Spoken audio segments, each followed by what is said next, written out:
మంత్రి కిషన్ రెడ్డి మాట్లాడుతున్నారు. లైవ్ లో చూద్దాం. కాంగ్రెస్ పార్టీకి ఓటేస్తే కాంగ్రెస్ పార్టీ కూడా ఏ మాత్రం మరి తేడా లేకుండా టిఆర్ఎస్ ఏ రకంగా పరిపాలన చేసిందో కాంగ్రెస్ పార్టీ కూడా అదే పరిపాలన చేస్తాం.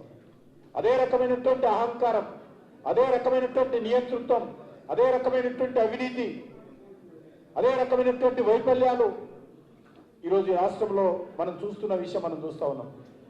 కాబట్టి ఈ రాష్ట్రంలో ఖచ్చితంగా రానున్న రోజుల్లో తెలంగాణ ప్రజలు భారతీయ జనతా పార్టీ వైపు చూస్తున్నటువంటి విషయాన్ని గత పార్లమెంట్ ఎన్నికల్లో మనం చూసాం. ఒక్క సీటు కూడా టీఆర్ఎస్ పార్టీ గెలవలేదు.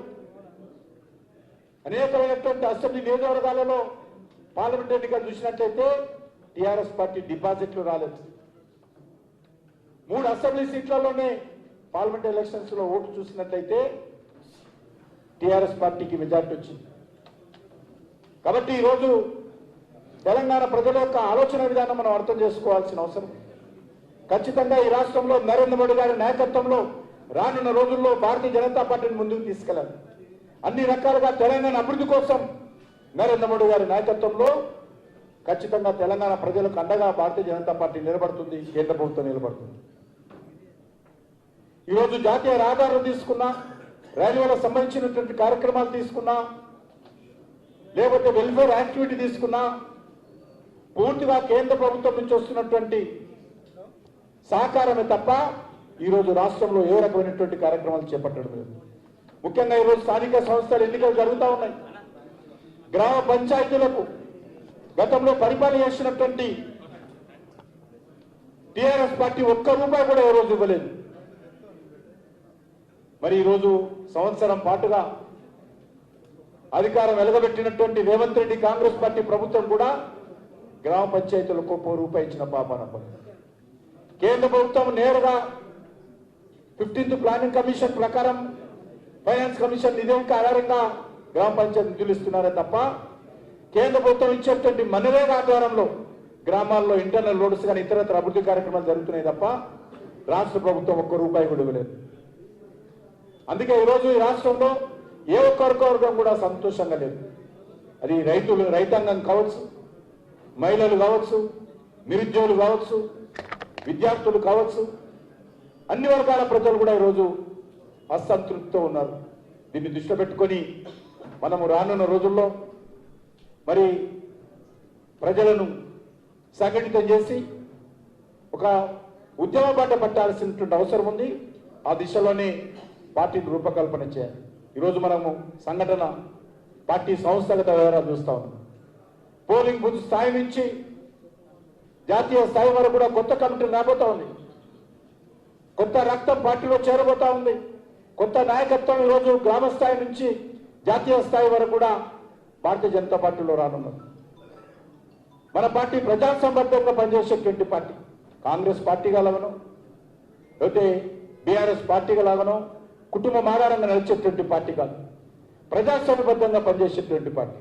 ప్రతి 3-4 సంవత్సరాలకు సభ్యత్వ సేకరణ చేయడము, పార్టీ యొక్క సంస్థాగతంగా మరి కమిటీలు నియామకం చేసుకోవడం అనేటువంటిది ఒక్క భారతీయ జనతా పార్టీలో జరుగుతుంది తప్ప ఏ పార్టీలో జరగదు. ఈరోజు ఆ దిశలోనే ఈరోజు మనము తెలంగాణలో పూర్తి స్థాయిలో గ్రామ స్థాయి నుంచి రాష్ట్ర స్థాయి వరకు మరి కొత్త కమిటీలు ఏర్పాటు చేసుకోబోతున్నాం. రానున్నటువంటి రాజకీయ పరిస్థితి దృష్టిలో పెట్టుకొని, తెలంగాణ భవిష్యత్తును దృష్టిలో పెట్టుకొని మంచి నాయకత్వము పోలింగ్ బూత్ స్థాయి నుంచి, మండల స్థాయి నుంచి, అసెంబ్లీ స్థాయి నుంచి, జిల్లా స్థాయి నుంచి, రాష్ట్ర స్థాయి వరకు కూడా మంచి నాయకత్వం వచ్చే విధంగా మనమందరం ప్రయత్నం చేయాల్సిన అవసరం. ఈ రాష్ట్రంలో ప్రజల కోసం పోరాటం చేసేటువంటి నాయకత్వం రావాలి. ఆ దిశలోనే మనం గ్రామ స్థాయి నుంచి కూడా ఆ రకంగా పార్టీ నిర్మాణం చేసుకోవాల్సిందిగా ఈ సందర్భంగా కోరుతున్నాను.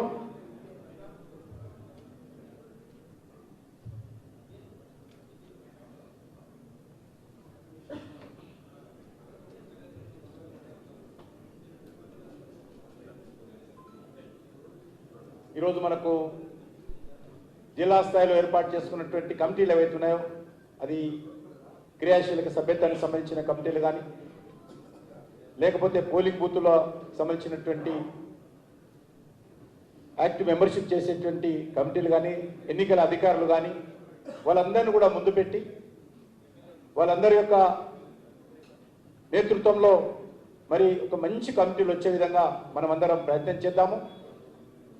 మరి ఇటీవల ప్రధానమంత్రి గారు మన రాష్ట్రానికి సంబంధించినటువంటి శాసనసభ్యులు, మన రాష్ట్రానికి సంబంధించినటువంటి గౌరవ పార్లమెంట్ సభ్యులందరూ కూడా ప్రధానమంత్రి గారికి వెళ్ళినప్పుడు ఆయన ఒకటే మాట అన్నారు, తెలంగాణలో మంచి భవిష్యత్తు ఉంది.